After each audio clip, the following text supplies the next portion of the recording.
শালবন বিহারের মতো আরেকটি প্রত্নস্থাপনা জেগে উঠেছে কুমিল্লার লালমাই পাহাড়ে। শালবন বিহার থেকে 12 কিলোমিটার দূরে লালমাই পাহাড়ের বড় ধর্মপুরের বালাগাছির মোড়ায় এই পুরাকীর্তির সন্ধান পাওয়া গেছে। অনুসন্ধানে কাজ করছে বাংলাদেশ প্রত্নতত্ত্ব অধিদপ্তর। সরজমিনে গিয়ে দেখা যায় কুমিল্লা নোয়াখালী আঞ্চলিক মহাসড়কের পাশেই বড় ধর্মপুর গ্রাম। প্রত্নতান্ত্রিক গুরুত্ব বিবেচনায় প্রায় 80 বছর আগে বালাগাছির মোড়াকে সংরক্ষিত প্রত্নতান্ত্রিক স্থান ঘোষণা করা হয়। নিয়মিত কাজের অংশ হিসেবে এবছর বালাগাছির মোড়ায় খনন ও অনুসন্ধান কাজ পরিচালনা করা হচ্ছে বলে জানান শালবন বিহার ও ময়নামতি জাদুঘরের কাস্টোডিয়ান।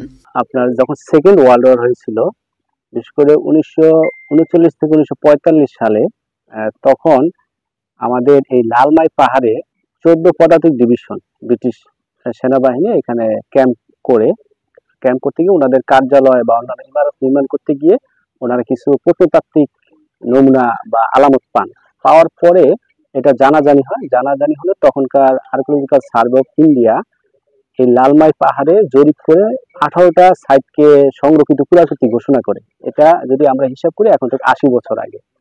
তো ওই সাইটেরই প্রায় 10-12টা সাইট অলরেডি আমরা খনন করে উন্মোচিত করেছি। তার মধ্যে যেমন শালবন বিহার, আনন্দ বিহার, বোধ বিহার, রানী ময়নামতি প্রাসাদ, ইটাগোলামরা সহ অনেকগুলো সাইট আমরা আমাদের প্রত্নতত্ত্ব দপ্তর এক্সকাভেশন করে বের করেছে এবং দর্শনার্থীদের জন্য উন্মুক্ত করে দিয়েছে।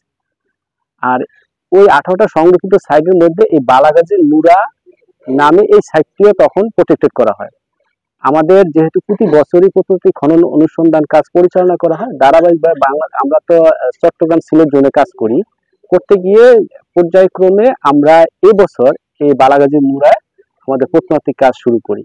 এই গ্রামের চারাবাড়ি নামক স্থানে কাজ চলমান।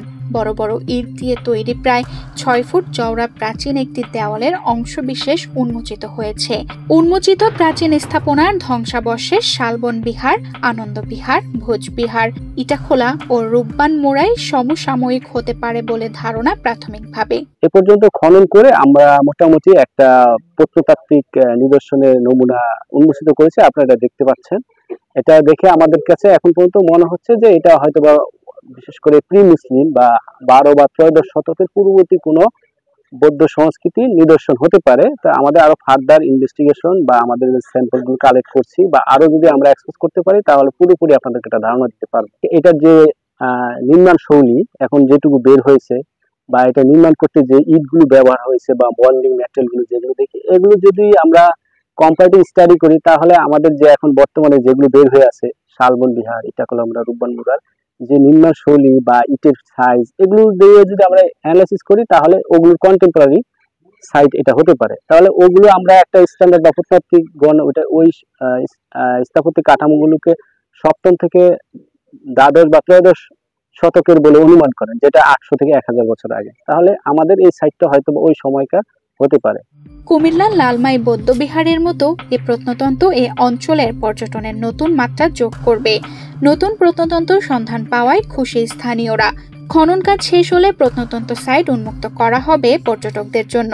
আমরা এই জায়গার ভিতরে বনাগাছি মুড়া নামে পরিচিত। আমরা পূর্বপুরুষরা বলছে যে এখানে রাজমহল ছিল এবং রাজমহল আছে। সরকারিভাবে এমন কোনো লোক আসে নাই যে মানে এটার তকদির করবো, খনন করবো। এখন দেখা যাচ্ছে এই বছর আসিয়া এটা তকদির খননের কাজ চলতেছে।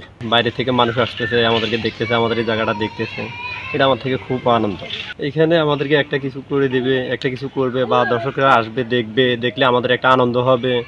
আনন্দ হলে এটা আমরা গ্রামবাসী থেকে খুব আনন্দ লাগবে।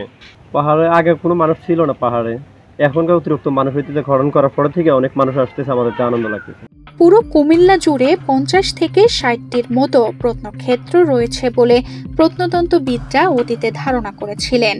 এর মধ্যে লালমাই পাহাড়ি অঞ্চলে 20টি প্রত্নক্ষেত্র রয়েছে, যার মধ্যে 12টি প্রত্নক্ষেত্র খনন করে উন্মোচন করা হয়েছে। তানজিদা রহমান, ইনায়া, বাংলাদেশ প্রতিদিন।